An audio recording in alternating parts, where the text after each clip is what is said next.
Hi guys, it's Tuesday and I have another process video for you. And this is a layout that I made with this fun paper. Um, I love this paper. It's pink paisley and I believe it's from her Pick Me Up collection. And I love all those little frames, and I'm going to fussy cut a bunch of those little frames out and use them all over the background of a white piece of basil cardstock. So fast forward and you can see that I have done that. I'm just lightly gluing them down into place in case I want to move them. I think I also thought that I might end up sewing them down, but I don't end up sewing them down. This is a picture of Bab and I. We were at Russo's Pizza. He is a pizza fanatic and I am a health fanatic, so usually we compromise and I will have a salad and he'll have a pizza, or we'll go somewhere healthy that has options that he can eat poorly. He loves to just he's such a foodie, it's ridiculous. He loves to just eat all the wrong things, and I try very hard to feed him the right things, but he is just not happy without his pizza and burgers and wings and fries and all the things, that I don't want him to eat. But anyway, I had fun making this layout. I'm going to go ahead and layer up this background, or this photo. And I am going to just use scraps that I've been using on previous layouts that were just kind of left over. And this is a pretty simple layout. It doesn't get too complicated. It does have a lot of embellishments just spread out throughout the layout all over the page, but I do like how it turned out in the end. And so I think I've gone to find something from my stash in order, it was probably to go trim down that photo paper, or that paper that was on the background, because it was bigger than my small trimmer that's just to the right of me. So believe it or not, I'm going to add some more labels here. So I had some Citrus Twist cut apart labels that I had fussy cut, and I'm going to tuck that one underneath the photo there. And then I also had some of these fussy cut speech bubbles from an old Studio Calico paper pad, and then these Maggie Home tickets I've been using quite a bit on several of my recent layouts that I've shared with you. And also this is a label from Bloom Street number 13 cut aparts. It says New Memories. We had not been to this particular pizza place before, and it's right down the street, so I think he pretty much has tried every pizza within a 10-mile radius, but every time a new one opens, he's determined to go check it out. This one, for whatever reason, it took us a while to check out, but he said that he really enjoyed it. He likes that wet, soggy pizza that's got a ton of marinara and not much cheese. And I don't know, if I'm going to eat pizza and be bad, I'm going to eat something that is light and crispy and not soggy and wet, but I think that may be the Michigander in him. Not sure. I know they like a lot of marinara on top, so I reached into my stash of thickers. I've been really good about making titles lately. I've been very proud of myself for using thickers lately. And this is going to be my title. It says Great Memories. And those epoxy stickers, I didn't write down where they're from. Interestingly enough, I know they're from a travel collection, but I did not write down the name of that collection. Maybe I'll show it to you when I start to put it up. I don't know. So, Great Memories. That the other one says, I love this place. And then, of course, the little camera. I do end up using this arrow, but I'm going to turn it up this way. And then the little cityscape is super cute. I love that at the bottom of the right side of the photo. And then this fun little arrow label that says fun. And I think that's all that I use from those epoxy stickers. So I am going to go through some of this ephemera from Pink Fresh Studio, and it is the Simple and Sweet collection, and I'm going to pull a fun couple of things from it.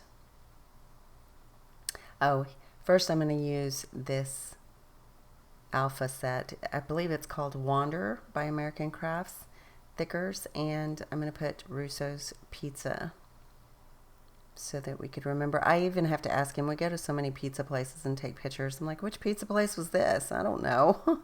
It's not like I'm dying to go eat pizza, or I even really participate in that very often. So, but he can tell you every pizza place we go to, when we went there, what style of pizza it was.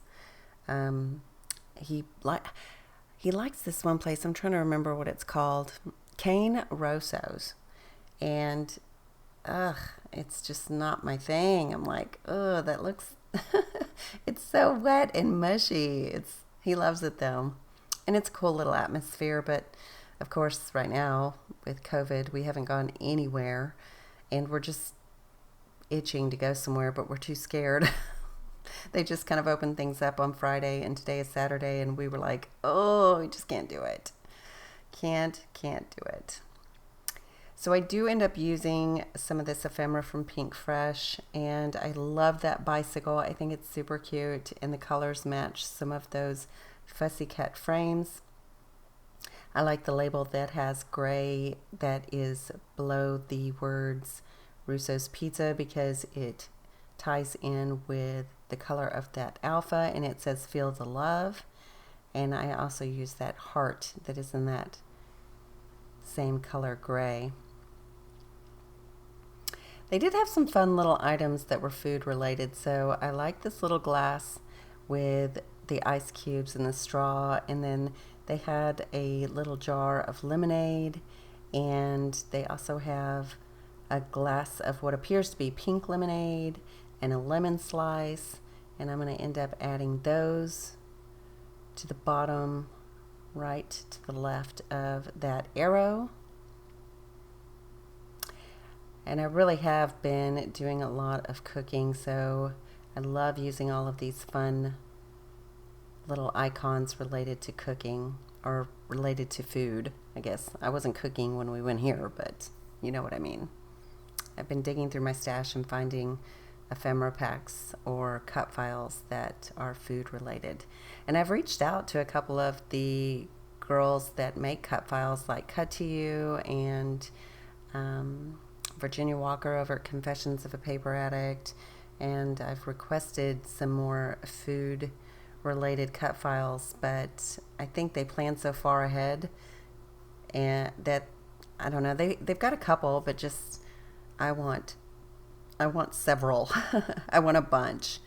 And I thought it was genius when Paige Evans came out with an entire mini collection of home cut files, and I'm looking forward to noting and journaling and scrapbooking about the COVID chronicles here while we're kind of stuck at home.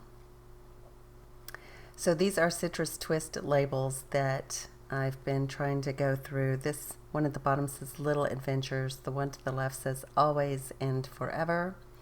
And I'm going to move this one from the top to the bottom of that cut frame that says Good Life. And I do come up with another little epoxy sticker I'm going to put right above that Good Life label. And it was just on my desk. I had this little sheet of epoxy stickers that had some strange little speech bubbles and enamel dots and hearts, and I don't know where I got it from. It had to be from a Citrus Twist kit, but I lost the packaging, so I don't know.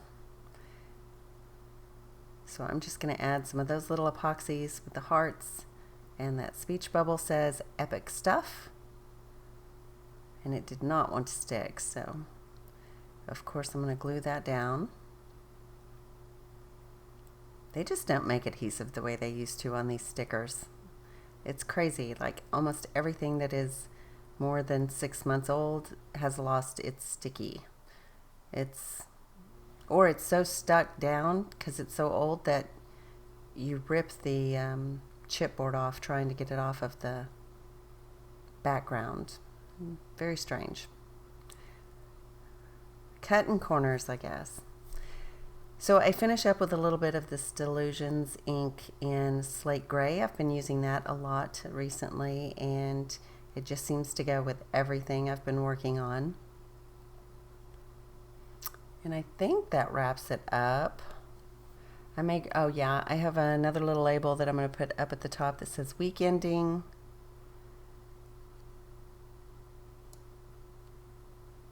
And I know I'm getting close to being done here. So have you all been cooking like mad during the apocalypse? I know that I've come up with so many fun recipes, and I've been gardening, and like my herbs are going crazy. I even had this sweet potato that was in my pantry forever. This is kind of funny. So I never used it, and it just kind of got old, and it started to grow. It was sprouting these roots, basically trying to climb up towards the pantry, and it was in the door on a shelf, and I kept wanting to throw it away, and Bab was like, no, I love that sweet potato. It's like surviving even in the dark and with no light and no love, and it hasn't been used.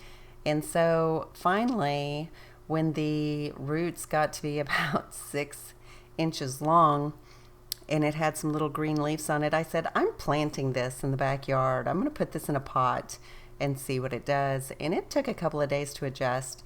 But I tell you what, that sweet potato is thriving. It is flourishing outside of my backyard. So I didn't even try that hard to bury it. It's kind of sticking up. So you just never know what you can grow when you add love and attention to something that's been in the dark. So anyway, that's my story. That's my layout. I appreciate you watching. I will have another video for you in a couple of days. Stay safe, stay healthy, and make sure that you check out my next video. Ta-ta for now. Bye.